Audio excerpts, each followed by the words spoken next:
All right, everybody, welcome to a special live edition of Blue Rush. Big news coming out in the world of New York sports surrounding the Giants as they have fired head coach Brian Daboll. He had a 20-40-1 record after 4 seasons in New York. We are going to react to this through this live show. A lot of great people coming on to talk. And one of the first people joining me is one of the best in the business when it comes to NFL reporting. The great Josina Anderson, also host of The Exhibit, joins me now. Joe, what's going on? How are you? Obviously, big breaking news going on in the middle of trying to tape a podcast, and then boom comes the news on head coach Brian Daboll, as you mentioned, out as head coach. Some of us thought the Giants would wait until the bye week, but the news happens now. Yeah, it was a bit of shock. Well, let me think about that because I think when you talk back to yesterday and look back at yesterday and what happened with the Giants and another collapse, Joe, was this something that you expected to come? You said you thought a lot of people thought it may happen after the bye week, but did you expect this to come eventually where the Giants would move on from Brian Daboll? Well, I just think what accelerated it is one, another loss, and then two, just the controversy over what happened with rookie quarterback Jackson Dart in that Mm, game. I mean, if everyone who watched the game saw that he had that fumble with about 5 minutes and 14 seconds left in the third quarter. And then the Bears came back on the field again for another offensive series. But what made it egregious is that anyone looking at that play could see that Jackson Dart hit his head on the field, didn't reach for the fumble, which would be another indication of something happening. But even after the Bears came on the field after that for offense, Jackson Dart came on the field after that for another yep. two plays before anybody, even the independent spotter who's supposed to be watching out for this at the NFL game, even noticed that something was wrong. And so it's that coupled with the fact that this is the fourth time that Jackson Dart has been evaluated for a concussion. It's that on top of the fact that even the franchise was fined for violating the concussion protocol in the amount of 100,000, excuse me, 200,000. Brian Daboll got 100. Even Cam Scatterboo got 15. And then just the fact that I think overall, when you're looking at his management of the entire team, there's some questions there to be definitely had. Brian Daboll is not just the head coach of Jackson Dart. You credit him for stomping on the table, being emphatic about the organization getting him. But when you're looking Mm. at all of these decisions as a whole, there are a lot of questions that come up. I think one of the things, Joe, that people thought maybe would save Dayball was the fact that he was so emphatic about Jackson Dart and kind of hitched his wagon to him. Obviously, placed him as a starter early in the season, and we've seen some of the development of Dart. Did you think at all that the fact Dart had played well under Dayball would save him here? Are you a bit shocked that that didn't save him at all for keeping his job? Well, I think at first it looked like it might help, but I do think that the writing opinion is that Dart showed his talent and his skill set, which has provided optimism for the franchise, but that Dayball doesn't necessarily have to be the coach to lead him to the next frontier, and that obviously the Mm. Giants, by their decision, is showing that they feel like another head coach can do that. I think the big concern with Jackson Dart even coming out of that game is not just the fact that he obviously has suffered a concussion, but also it's he's not providing optimism for the franchise if he's not available, right? So I mean, when you go back to Tua Tagovailoa and Tua suffering what most people feel like was three concussions in 2022. People were having discussions even around that year, which was very, very controversial about, him potentially having his career cut short and whether it was even smart for him to continue to go on. Now, obviously, he's played this season. He got another big contract after that. And so he's been able to, flourish and play. But had he suffered another one, that definitely would have opened up even another discussion. And I think right now, it didn't help the situation that Jackson Dart had more medical tent visits than the team had wins. And obviously there were a lot of questions to be desired as far as the management of his utilization relative to him putting himself in that position, whether it be the design runs that were called or the message not getting across to Dart, or again just remembering that Brian Daboll is the head coach of the entire team and not just the quarterback. Yeah, no, that'll be true. How much of this is the collapses that we saw with the Giants here? All the fourth quarter collapses, saw another one again yesterday in week 10 against the Bears. Some people will say Agencies on the players, Joe. Some people say that's on coaching. How much of that do you think fell on Brian Daboll?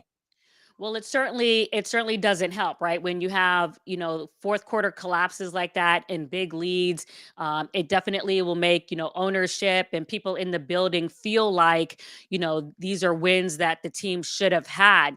And so when you're trying to just kind of calibrate where they are now in the collective, impact of that on the franchise, when they're so desperate to try to get some sort of traction and win after all of the changes that have happened since Tom Coughlin has been there, and Pat Shermer and Joe Judge, and then now Brian Daboll. It just seems as if they cannot get the traction.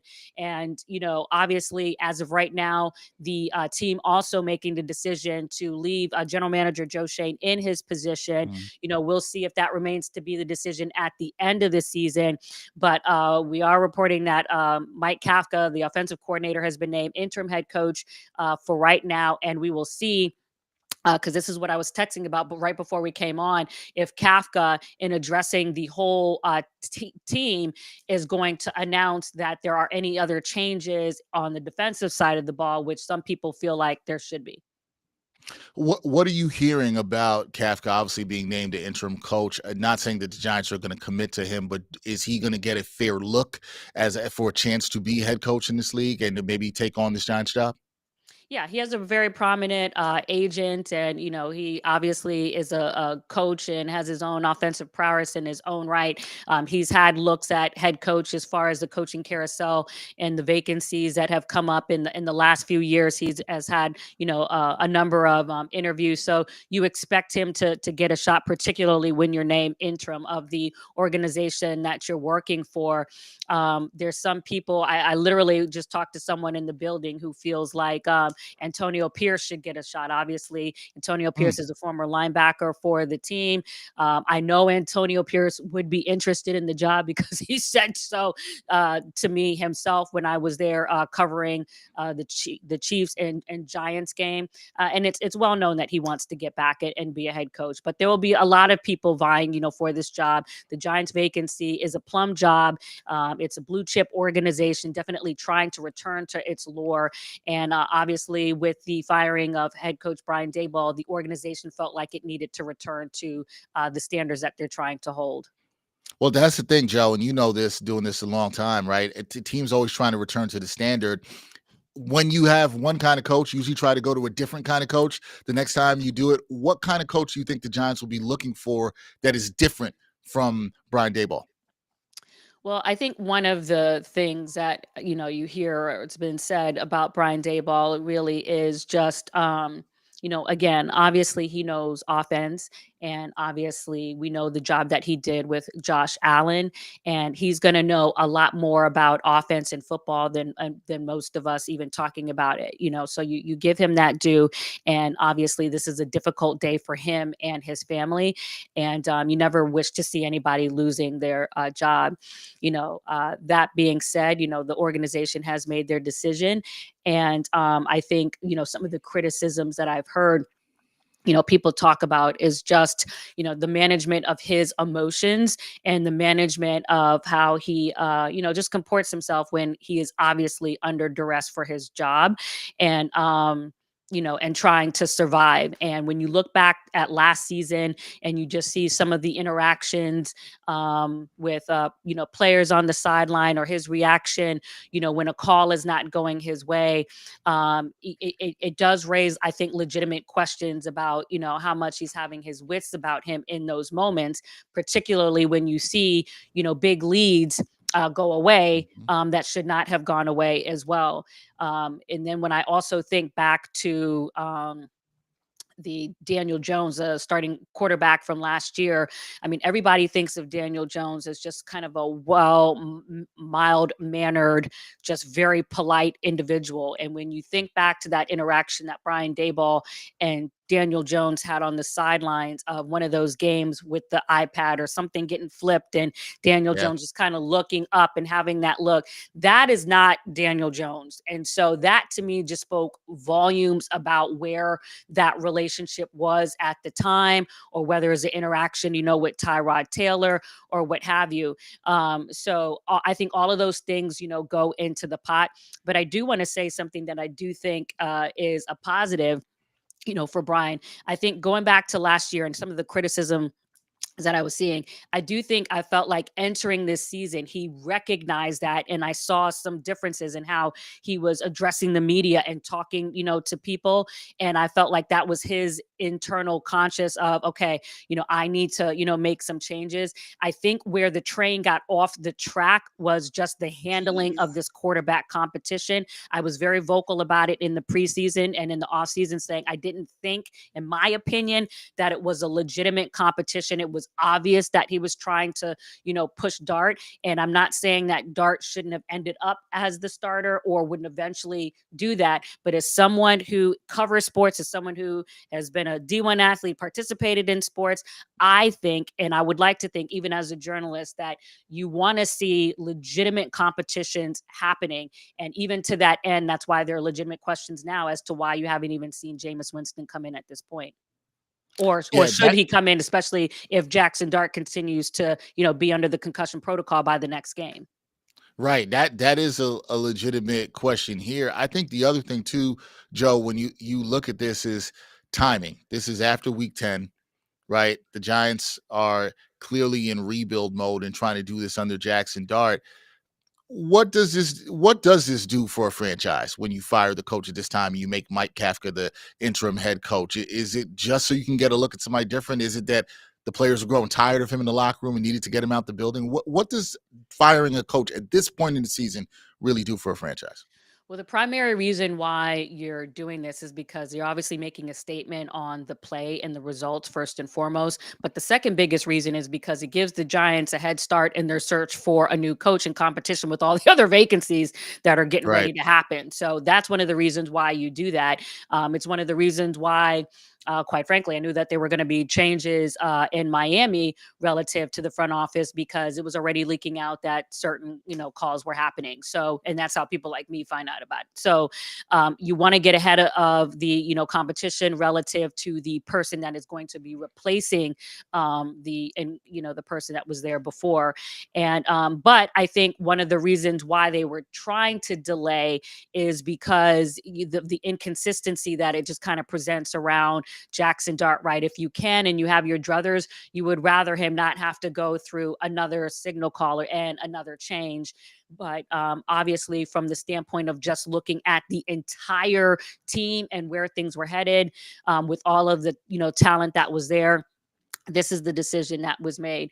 But I know there's still going to be a conversation in the media and with fans as to what should be the case with General Manager Joe Shane. You Hmm. do give him credit with the talent that is out there, from from Abdul Carter to Brian Banks and what have you. But I know it's still a hard pill for Giants fans to swallow relative to Saquon Barkley not being on the roster anymore, the success that Daniel Jones is having with the Colts. Although I know some people will point out that they feel like some of the opponents that the Colts have been playing have made it easier for them to acquire that record. Nonetheless, it seems like the change of environment is helping those players and others. And the question is why and who should those arrows be pointed to?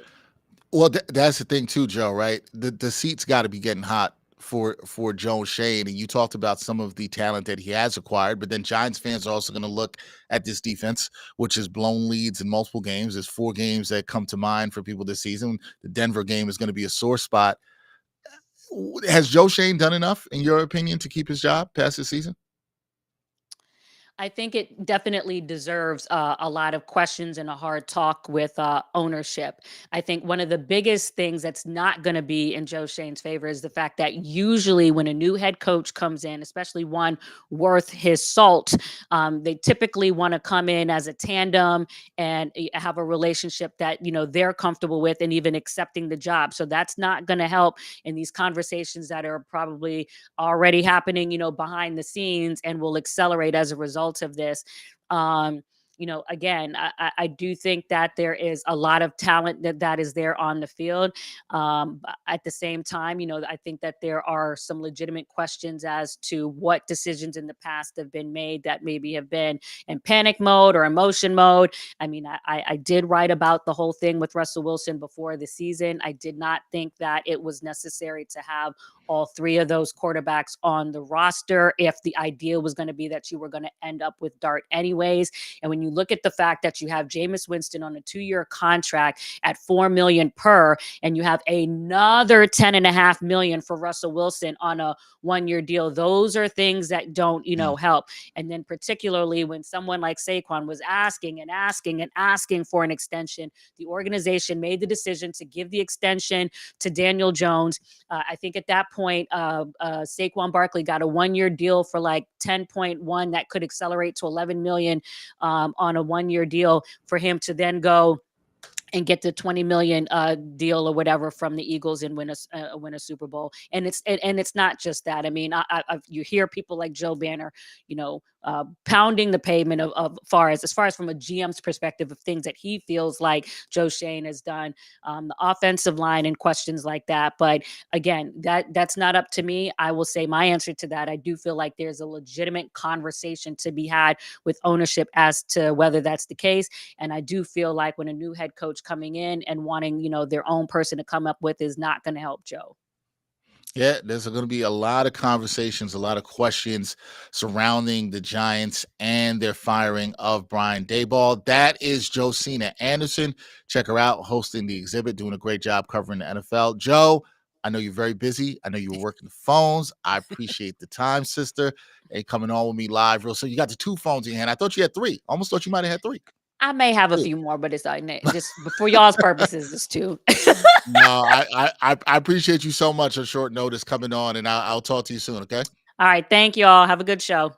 All right, take care. Again, that's Josina Anderson. Check her out, hosting The Exhibit. Thank you for everyone rocking with us here on Blue Rush Live Show. We appreciate you guys checking in. We've got more to talk about regarding the Giants firing of Brian Daboll. Keep those comments coming. I see a lot of you very active in the chat right now. A lot of y'all very angry as well, too. We'll share some of the anger that you guys have. But let's bring in our own New York Post columnist, the one and only Mike Vaccaro, joins me now. Mike, how are you doing, man? I guess I'm doing better than Brian Daboll this morning. So I got that going for me. Yeah, you do. I'm not trying to make light of anybody losing their job. I don't want to do that at all whatsoever.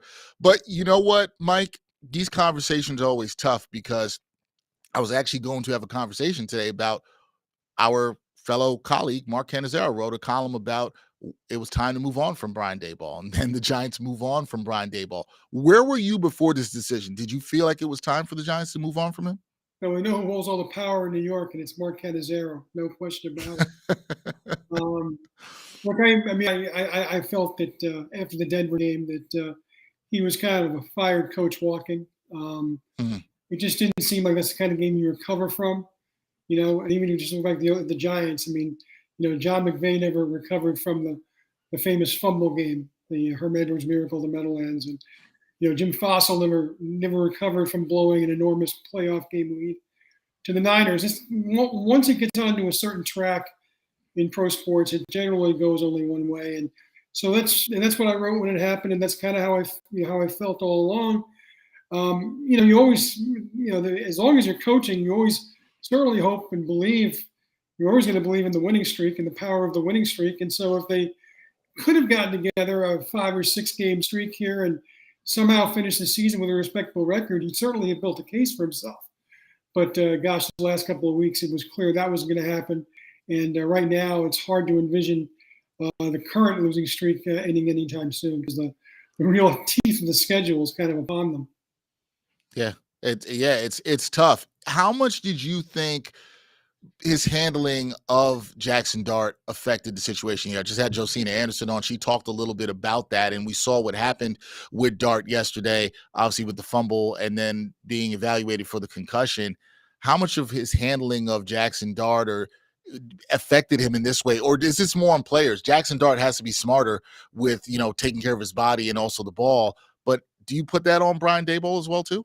Honestly, I thought a little bit of this was unfair because, look, I mean, the same Giants fans who pull their hair out and scream at Brian Daboll for not protecting Jackson Dart are the same Giants fans who were standing up and going nuts when Jackson Dart was doing the stuff he was doing. I mean, it's a double-edged sword because football is a violent game. And the fact is that, yes, obviously Jackson Dart has to learn how to preserve his own health better than he has. It's the same kind of lesson that Josh Allen had to learn. It's the same lesson that Drake May has had to learn, and even he hasn't really learned yet because he still gets dinged up pretty regularly, despite the fact that he's been so good this year. Look, I mean, the fact of the matter is that Brian Daboll, who was an offensive guy, saw Malik Neighbors' talent walk out of the room, saw Scadaboo's talent walk out of the room because of injury. It's hard because now you're just looking at who's left. And who's left? Well, Jackson Dart, all of 5 games under his belt in the NFL, 6 games under his belt, was the best choice the Giants had, the best offensive player. So what are you supposed to do? I don't know that you can necessarily just encase him in bubble wrap. I do think that they're. I mean, I'm not saying that his firing is unjustified. I mean, I just thought he was doing a terrible job in a lot of other aspects of it. But I think to isolate just the Jackson Dart getting hurt part, I mean, maybe that's what ultimately flipped the switch in management's thinking. But to me, I think that it's a little tough just to blame that on Brian Daboll. There were a lot of other things that you can find culpability for. Yeah, I mean, you could just look at this season, right? And you could look at the blown leads, particularly in the fourth quarter. You talked about the Denver game. You thought he was practically, a lame duck coach after that. It was just on borrowed time, and that could be true. But Giants fans, their frustration that you're hearing, we're seeing here in the comments, Mike, is that, okay, we're doing this again. We're looking for another coach again, possibly could be, we'll get to this, another GM down the road. What kind of coach do the Giants need to stop this coaching carousel that we've seen over the last decade plus? A good one. Yes, that would help, Mike. A good one. That would help. See, here's the thing. People want to say, well, get an experienced coach, Guess what? When Bill Parcells was hired, that was his first head coaching job in the NFL. That's a good point. Everybody who's been hired was hired for the first time. Sometimes that's Tom Landry and you wind up coaching for 35 years. And sometimes it's Joe Judge and you wind up, coaching competently for maybe 3 games. Look, if it was easy, everybody would hire a good coach. And that's the thing. Everything about Shane and Daboll screamed that this was a great, inspired choice. And let's not forget that in their first year, what ultimately might doom them is that they were so far above expectation. They were 9-6-1. They made the playoffs. They won a playoff game. I mean, they were so far ahead. If the Giants had started that first year 2-14 and then progressed, I mean, things might have been different. I mean, look, we're not talking about 3 bad years in a row, and it's hard for any coach to survive that. But you add into the mix here that they both had such early speed, and Daboll's first game as a coach, he was treated like a savior because he went for 2 at the very end of a game in Tennessee. Remember that? That seems like about. I remember that. Yep. That was only 3 years ago, and but that's the nature of it. So to answer your question, I mean, look, if there was one guy I could say hire, I mean, yeah, I'd love to say that, but I'm not that smart, because I don't think a lot of people are that smart. Sometimes you got to get lucky and hire the right guy. Who thought Bill Belichick was the right guy after his tenure in Cleveland and his first year in New England? Nobody did. And look what happened there. I mean, so these things are they're hard to predict. I mean, obviously, if you hire an established coach and like Denver did, with Sean Payton, you have an idea that they're going to know what they're doing, but there's no guarantee there. I know that one of the hot names now is Lane Kiffin. I love Lane Kiffin. I think he's a terrific coach. I think he needs to stay in Ole Miss because he's got a kingdom there. And that includes all the other great, big-time programs that are going to be begging for him to come over the next couple of weeks, in addition to whatever pro offers he might have. But, let's not forget, Lane Kiffin didn't exactly set the world on fire his first time in the NFL either. That was a long time ago. But you just never have any guarantees. I know people want to say, don't hire a coordinator this time. But who knows? Maybe you're going to hire a great coordinator. Andy Reid was a coordinator once. It's true. He worked out okay. So yeah. That's So how. we don't know, Mike, and we've posted in the chat asking some of the fans who they think that the Giants should hire as the next coach. Let me throw some names at you here. Sure. You mentioned one already, Bill Belichick. Yay or nay? I mean, let's be honest. I mean, it's kind of comical what's happened in Carolina with him, but I Agreed. do think he's a little long in the tooth. I think his days are behind him, and I mean, I'm sure he would certainly think about it because it's always been his dream job. But man, I don't think that'll be a great idea. I also saw Brian Flores. What do you think about him? I think he deserves a second chance in the NFL. I think somebody's going to give him a second chance. I think that he's, whatever rough edges he had, walking at the door and the Dolphins, certainly through his work, in coming back, have been sanded off. So I would have no problem with that myself. Is he a perfect candidate? No, because there are no perfect candidates. But sure, I'd give a long look to him. How about this is one I'm just throwing out that came off the top of my head. How about a return of this guy to the Meadowlands, Robert Saleh, who's led the Niners defense to some good things this year. You see him coming back to the Meadowlands. I don't see the Giants doing that only because I had to throw it out there. Of course, but you know what? Here's the thing. I was one of the few guys probably in New York who didn't think Robert Saleh deserved to get fired last year, who thought he was actually had some promise as a head coach, and I get it. He lost too much here, and he had an impatient owner, a bad owner, and then it didn't work out. But I think he's gonna have another job somewhere.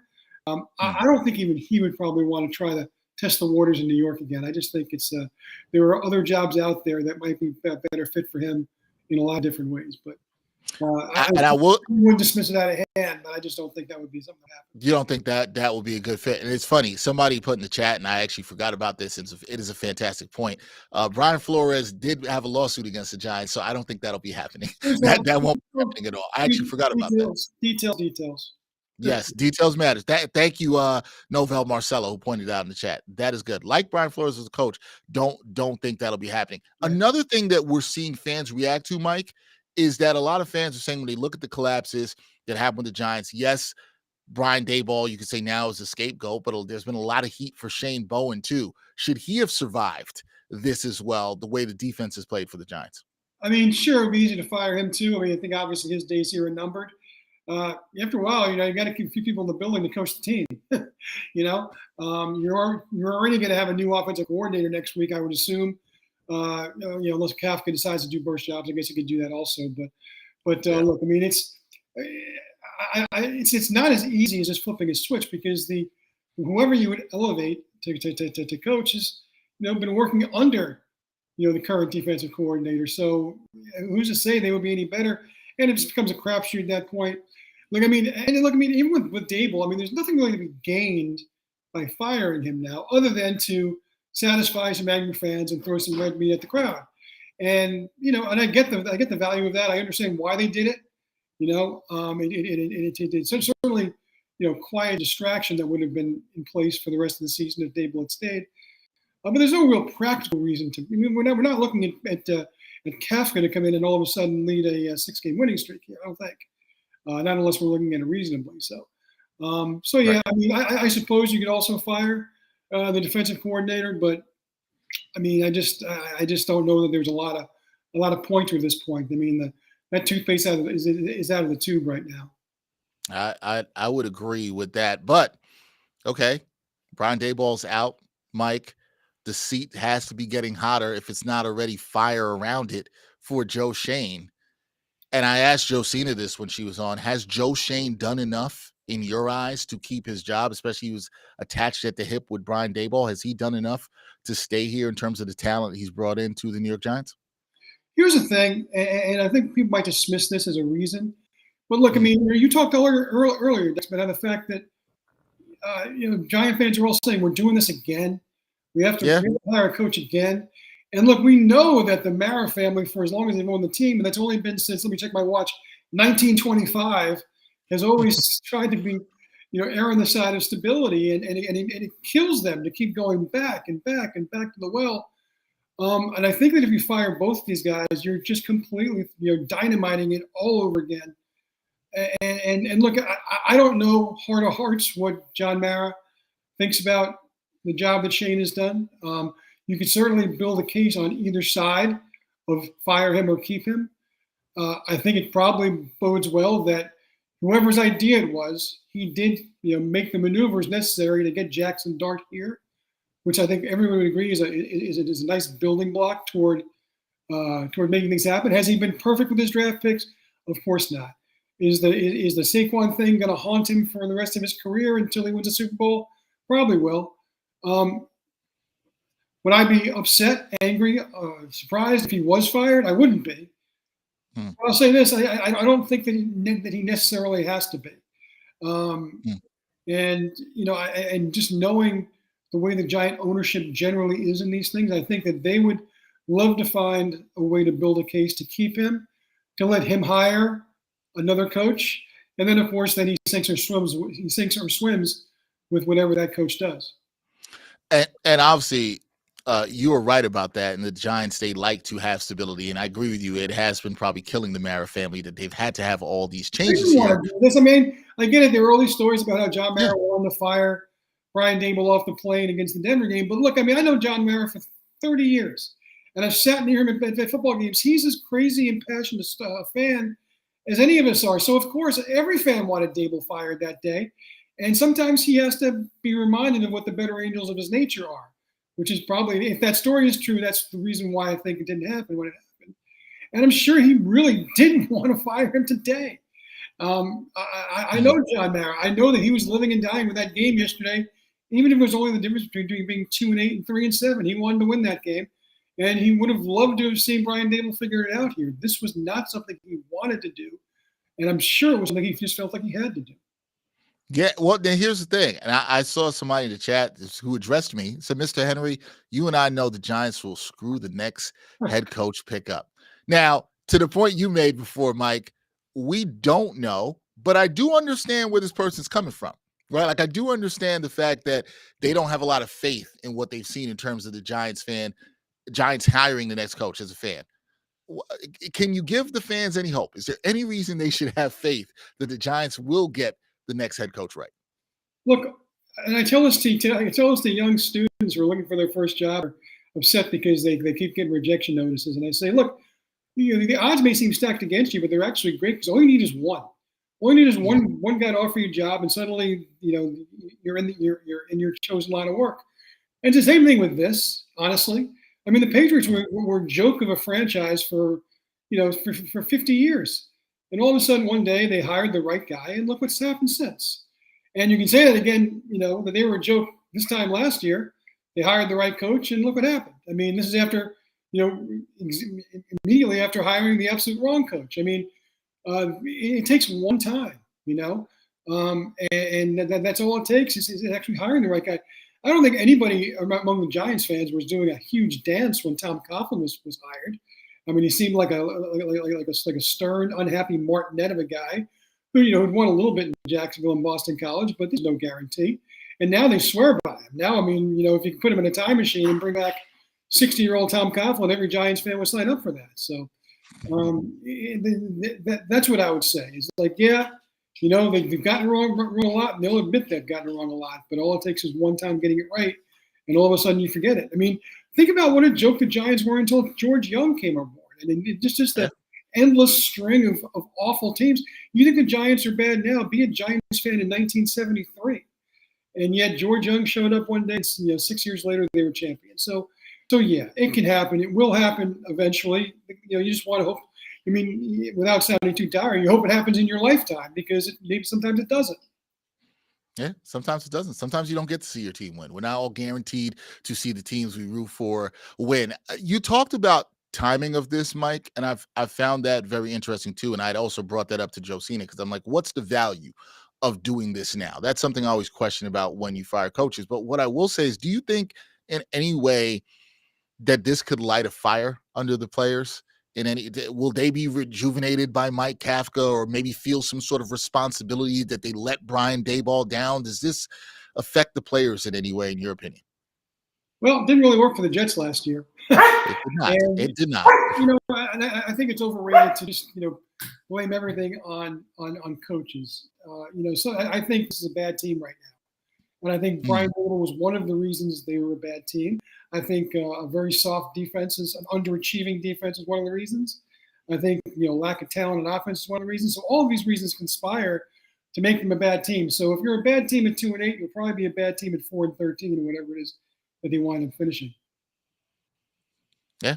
No, that's likely what it's going to be. We will see what happens with the Giants search. Mike, I'm sure you'll be writing about it. I'm sure there'll be a lot more to talk about in terms of who's the coach. People are looking to you for answers. They want to know who the next great coach is going to be for the Giants. They feel like you got the crystal ball there, Mike. You can figure it out. Well, I'll throw Mark Canizaro's hat in the ring because he clearly is a couple of hours ahead of everybody else. So we'll start there. Well, what about you? You don't want to throw yourself in the ring? You don't want to get on the sidelines at MetLife Stadium and coach his team? I like a second guess more than I like the first guess. That's fair. I've been doing this. Today is my 23rd anniversary at the Post. I've been doing a lot of second guessing in my day. That's what I'm good at.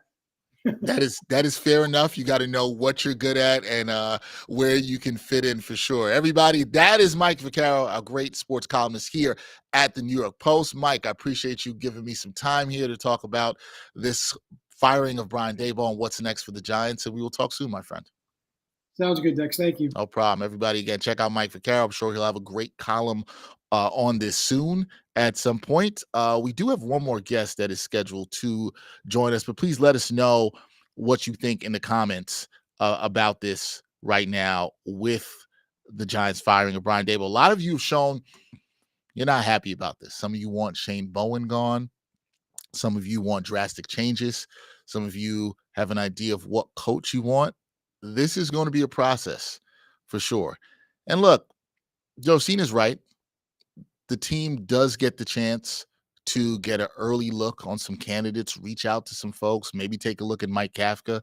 They can look at all that. It'll take time. Are they going to get this right? I have no idea. Mike Vaccaro's absolutely right about that. We have no idea if they're going to get this right. Is it time for the Giants to get this right? Yeah. But a lot of teams have been trying to get things right. And so it's tough to win. It's tough to win the Super Bowl. I understand the frustration of the fans. And speaking of understanding the frustration of the fans, we have a great fan who is joining us. She is a Giants content creator. Some of you guys know her as New York Giants fangirl. Adriana Iafola joins me now. Adriana, what's going on? Oh, exciting day over here. Exciting for you. Exciting for the content creators. Exciting for the journalists. I mean, well, let me ask you this. You said it's an exciting day. Are you excited as a Giants fan about this change that Daboll is out? Is this something you wanted? Yes. To be honest, I have mixed feelings. I am excited because I feel like they really need help from a coaching perspective. But I'm surprised that it's Daboll because the defense is the reason why we've lost 4 games when we had a double-digit lead going into the fourth quarter. You wanted Shane Bowen out? I would have. Want Shane Bowen gone? To me, it would have made more sense to get rid of him midseason. Yes. Okay. Now that they have this change, where does it sit with you, though? Because you said you would have preferred Shane Bowen because of the defense and the defensive collapses that we have seen. But now that it's Daboll, how is that sitting with you? And where do you think the Giants should go from here in terms of the type of coach they should potentially be looking for? My number one quality, something that if they do not have this, the Giants should not even speak to them, is NFL head coaching experience. I am done being the guinea pig experimental organization that takes the hot shot coordinator and promotes them to head coach. It has not worked for us. I understand it works for other organizations. I think that's why the Giants have tried it repeatedly. But I think you've got a young team who is lacking discipline and who is not improving year after year. And to me, that falls on the coach end. And I think having a coach who has that experience in the NFL, who knows how to make losers winners, who knows how to fix the penalty issues and the discipline and the lack of accountability, that to me comes from a stable coach who has experience in the NFL and who's done it before. So here's the thing, and this is always the case when you fire someone, right? And you talk to fans and everybody, us in the media are second guessing. So, all right, who's that? You just laid out the type of coach you'd want. But who is that person? Do you have does Adriana have the list of candidates? Adriana's like, I'm ready. I have the list of candidates. Do you have the list of candidates ready that you would like to hire? You know what's funny is there's been so many names thrown around, and I'm like, I don't like any of them. I see the appeal with them. I there's a lot of talk of Bill Belichick, and in my opinion, I think Belichick is a respected coach. I think the Giants would consider him. The problem that I have is that everything that's going on with UNC right now, this Hmm. organization cannot afford to bring in someone and a sidekick who is going to reflect poorly on the organization. So unless him and Jordan Hudson break up, I'm not sold on Belichick right now. I think Gruden, with this lawsuit that he has with the NFL, I know he loves Dart, but I don't know how that lawsuit is going to affect things. There's a lot of talk about Lane Kiffin, who, in my opinion, doesn't have enough NFL experience, so I'm not sold on him. I really was a proponent for firing everyone in January because we could have had Mike Vrabel. He was my number one candidate. So I would like someone, I think, from the Sean McVay or Kyle Shanahan tree. I think those coaches have gone on to do well. So I, I, Okay, so I don't have any good names right now, though. so you have no good names right now. I did like your point about, hey, if it's going to be Belichick, Jordan Hudson can't come along with him. You're Yeah. not here for the Jordan Hudson experience in New No, York. no. Un, under I can't say I do not understand. I understand. Giants fans, let us know in the chat. Are you here for Bill Belichick come back to New York? We did have some people, Adriana, in the chat who said, hey, they're here for Bill Belichick to come back. I'm going to throw a name that I threw at Mike Vaccaro before you. Return to the MetLife Stadium. Robert Saleh. What do you think? As a defensive coordinator, yes. As a head coach, no. Not as a head coach. No. Okay. Defensive coordinator, yay. Head coach, no. I'm gonna throw a wild one at you that somebody just said in the chat. Deion Sanders. Doesn't have enough head coach So experience in the yeah, NFL for me. that doesn't fit your criteria. So you're not No. gonna go there. And I think that would be a good stretch anyway. But yes. and and look, maybe I'm just being too tough about this one particular thing, but I just think that where the organization is at right now, in my opinion, that should be the Yeah. best step for them moving forward. But obviously, I don't know what they'll decide. Yeah, right. We don't know what they will decide. I'm gonna throw a couple more at you. Okay. Just see if we can add some more to the list. Mike McCarthy, Adriana. I've heard that a lot. I don't love it, but I do like that he has a lot of experience in the league. I think that he would be good with discipline. I think there are things to like about him. I would consider him, although he's not my favorite choice. Okay, at least we got somebody considered here. We got somebody considered here. This I don't know how you're gonna feel about this one. Cliff Kingsbury. His name is floating around a lot. I would be open to it, but Okay. still But you don't love concerns. it. I see it in your Yeah, face. You don't love it. Okay, yeah. open to it, but don't love it. Now, I don't want this to happen. But Mike Tomlin, if he becomes available and the Steelers let him go. See, S- I see your See, face. Mike I don't like any Tomlin. of this for multiple reasons. I don't like any of this, but yes, Mike Tomlin, your eyes just lit up. I saw it. It was like, oh, okay, here we go. Here's the thing about Mike Tomlin. Hmm. There are two things that I know for certain with him. Number one, he is going to hold players accountable, and is going to be discipline. And those are the Yep. two biggest gripes that I have with this team right now. And the second thing, he's a proven winner.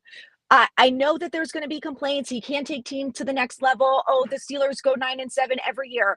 As a Giants fan who has watched losing records for the last 7 out of 8 years, if you told me that my team was going to go now or 9-8, 10-7 every year, I'd be pretty happy about that. And I really do believe that I think Tomlin would be a great coach. And if we bring in good coordinators, I really think that the roster is not as horrible as it's being portrayed to be.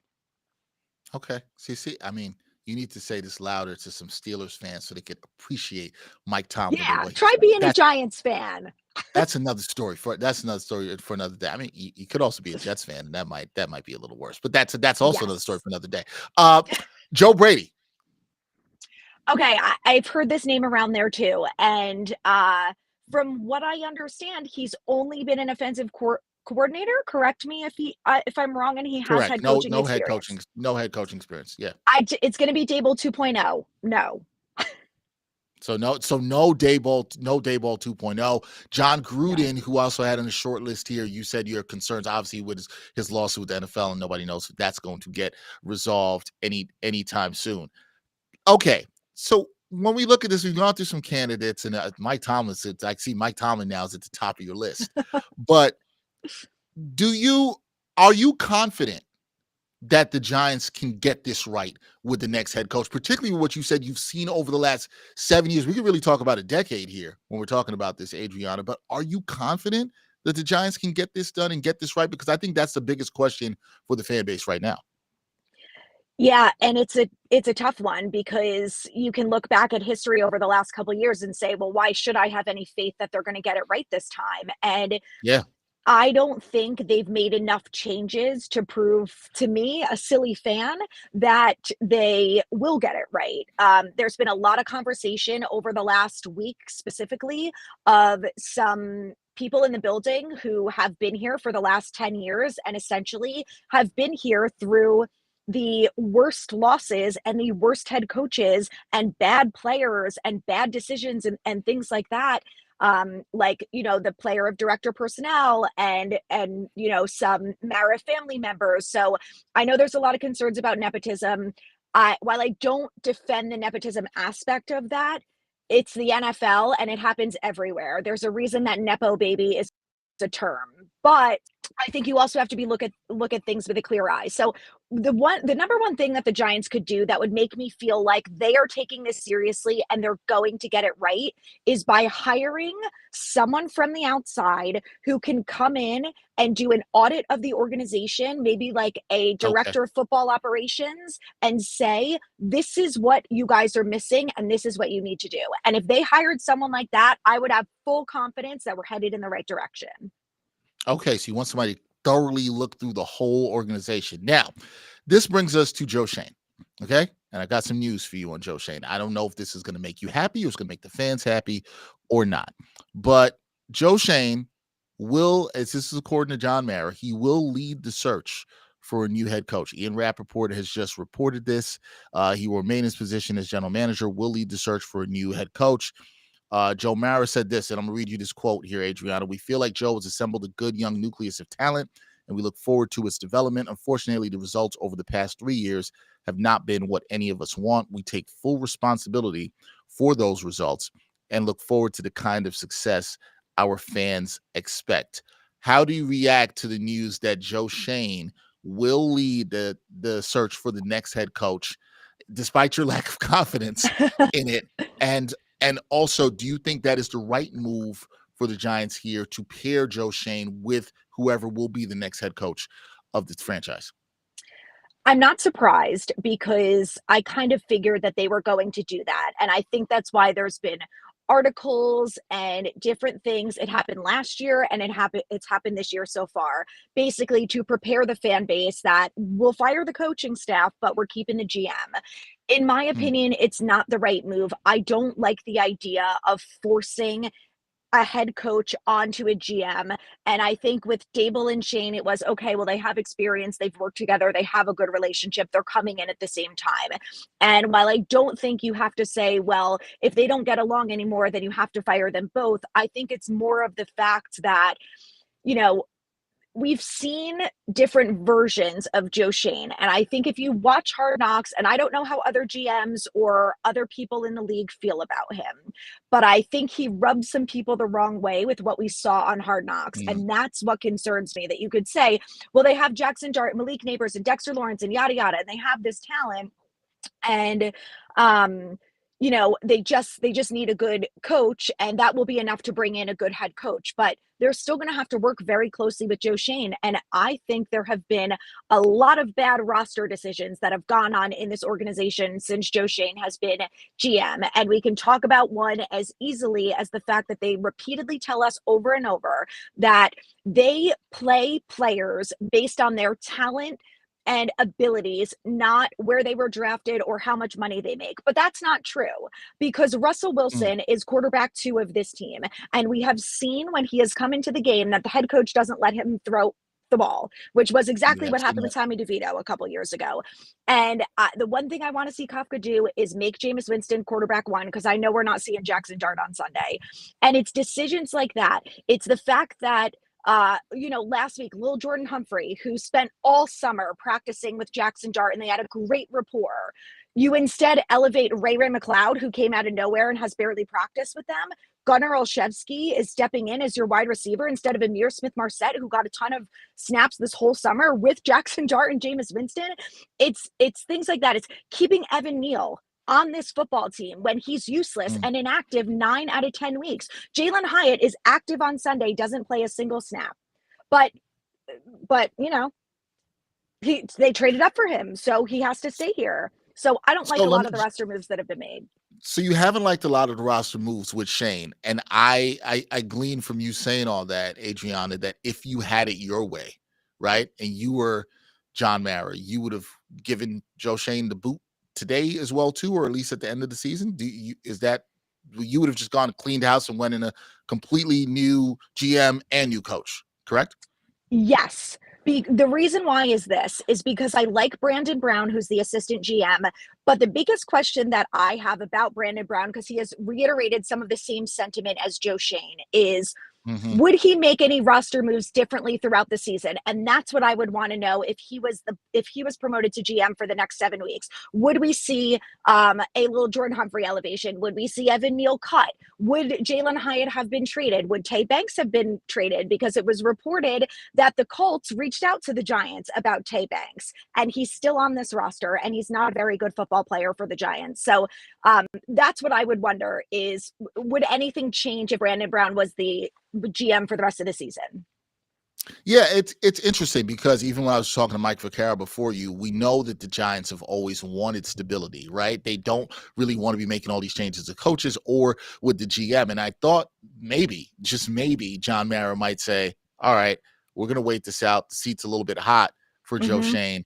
And, maybe there's a little fire around and we'll make a decision at the end of the season. I think the fact that this comes out now is very interesting following the firing of Daboll, that John Mara came out, has a statement, and has said, hey, this guy's going to be with us. He's going to hire the new head coach. Now, that's done. He's going to hire the new head coach. We get all that. How long of a rope should Joe Shane get is the real next question to me, right? Is it just next season? He's not going to, let's say whoever the new head coach is, just to spitball out here. Let's say he starts next season. I'm not wishing you this on you, Adriana, the rest of the Giants fan base. But let's say the coach starts the season 0-5. Are we then blaming Joe Shane for hiring the wrong coach? And is the rope fair for Joe Shane? Does he deserve that? I mean, deserve has nothing to do with it, as I like to say sometimes. But how much of a rope are they going to give Joe Shane? And is that a concern? Is that part of the reason of what you're saying, why sometimes you just want to cut bait and have new GM, new coach, whole new regime come in? I don't know.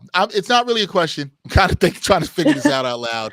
I don't know if that's necessarily the right move, and I can understand where some fans are going to criticize that. So I guess this is what I'll say.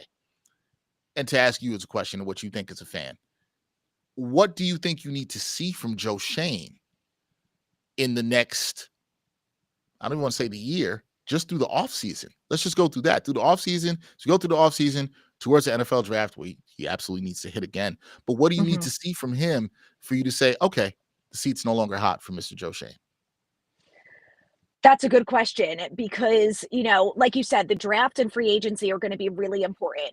The thing that I'm worried about now is that you're giving another year to a GM and free agency spending. Now, I always joke, it's not my money. I don't care about the cap. You guys figure it out. Right. You get paid to do it. But there are certain guys that I would re-sign and certain guys that I would not re-sign. And I hope if Joe, this is what I want to see. I want to see him re-sign some of the key players that have played well. That means Micah McFadden, Daniel Bellinger, Cordell Flott, Jermaine Illuminor. Keep some of the good talent in-house because we have 7 draft picks and we don't have a 3rd round pick this year because we traded it for Dart. So we have to focus on retaining good talent and not being afraid to trade players just because they are Joe Shane draft picks. If he traded Tay Banks, if he cuts Evan Neal, if he trades or cuts Jalen Hyatt, if he can cut ties with some of the players that he has specifically picked who are not playing well, who are not a part of this football team and are not contributing, that would make me feel like, okay, maybe he's willing to do something different this year.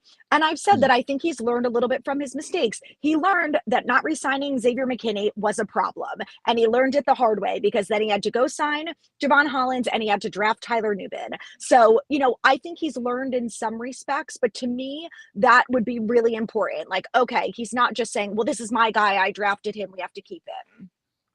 Yeah, no, that is interesting. We did have a poll in the chat asking people if they thought keeping Joe Shane on was the right move. 86% of the people have said no. So a lot of people are not team Joe Shane right now at all whatsoever. I guess last thing before I let you go here, Adriana, and I appreciate your time and hopping on with me live. It's always a pleasure to talk to you. What are you, as a Giants fan, this might feel a little hopeless right now. We are in mid-November, and we are talking about who's going to be the next head coach of the Giants. You were getting excited about Mike Tomlin possibly coaching the New York Giants. I saw the excitement in your eyes. What are you looking for with this team? Because you just talked about a little bit with Joe Shane through the offseason, but what are you looking for with this team over the final few weeks of this season? What do you need to see out of this organization that gives you a little bit more hope that's beyond what we've seen from Jackson Dart? I want to see some functional roster management and some smart roster management. So to me, that goes back to the quarterbacks. Jameis Winston must be your quarterback one going into Sunday, and Russell Wilson must be quarterback two. I do not want to see Tay Banks on the field on Sunday just because you drafted him. Give Corey Black, who's good at tackling, who gives 100% effort every play. I would rather see him on the field. You're not fighting for a division spot. You're not fighting for a playoff spot, which, the timing of this is unfortunate. I get that they feel like it had to be done, but like you said, it's the middle of November. So, we're not going to go out there and win the next 7 games and make a playoff run. So right. To me, it's about the improvement of the players. Part of me feels like maybe the reason they got rid of Daboll is because they felt like some players are not playing the way that they are capable of because they don't like Daboll. And I am making that assumption based on what I've seen, not based on what anyone has said to me. So what I want to see is the defense, specifically, everyone playing like Brian Burns plays every snap. I want to see that on Sunday. I want to see Shane Bowen be aggressive. At the very least, let me watch a defense make some stops. Let me see them get some sacks. Let's see the young guys improve. I want to see Tyler Nubin finish the rest of the season out strong. I want to see Drew Phillips get less DPIs. I want to see Jackson Dart continue to improve when he's healthy. I think he's played very well so far. I know there are people saying, we should bench him for the rest of the season. I disagree. I think he has to be smart, but he still has to learn so that next year, week 1, we can hit the ground running with Jackson Dart and feel confident that he's improved. So to me, I think a lot of it is just about player improvement. It doesn't necessarily mean wins, but I'd like to see Kafka potentially bring some spark to this team. And maybe that means that the defense will play better under Bowen. Maybe it means that the offense is going to put up 30 points instead of 20 points a game. I don't know, but I hear you. You just want to see incremental improvement in the playoffs. I hear that's what I feel like you have to look for at this time. Can they have a good effort against the Packers on Sunday? Now, look, tall order at MetLife Stadium. I'm assuming you're going to be in the building because you always generally are. But that's a tall order. But you just want to see some improvement. And today is a interesting day for Giants fans because some Giants fans were saying good riddance to Brian Daboll. I never like to make light or just make fun of somebody. Daboll did lose a job. He loves coaching, and we understand that. But this is a results-based business, and he did not get the job done. So I think Giants fans want to see that, but I think they're also very concerned about who's going to be this next coach. And we'll see. We'll see in the coming months who will be the next head coach of the Giants.